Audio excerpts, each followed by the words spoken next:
Kerala. It's the land of spices. We start with the name itself, Kerala. Kera means coconut. Alam means house. So it's the house of coconuts.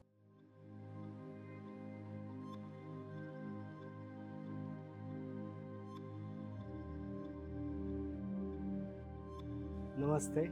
We will be demonstrating the Kumbalanga Paal Curry. Kumbalanga is ash god, the bottle god. We have the raw mango with us. We have the coconut milk. We have the coconut paste. We are starting with coconut oil, raw virgin coconut oil. Most of the dishes, what we do in Kerala, it starts from the scratch with coconut oil. You can substitute with any oil, but the correct flavor if you want to get, it has to be coconut oil. Curry leaves, ginger julienne, chopped garlic. You can put sliced garlic also if you want to saute it together. Small onions. Shallots make food better rather than onions. It doesn't get that sweet flavor, but it gives a good flavor. This is mainly we are cooking the ash god. Salt. So now we will be cooking it in the second milk of the coconut. Now we are adding the raw mangoes to give the souring element to it. So at this stage the raw mango will induce the flavor, as well as the raw mango also will get cooked. It's almost al dente. The ash god is 80% cooked. Now we are adding some more milk to it.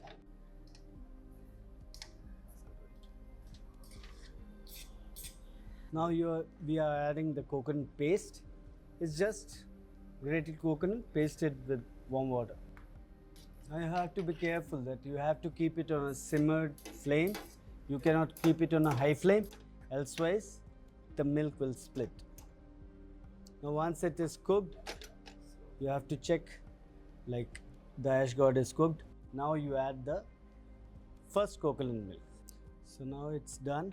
So we will be tempering it. Coconut oil, mustard seeds, allow it to crackle. Once the mustard seeds crackle, you add some dry red whole chilies, some curry leaf,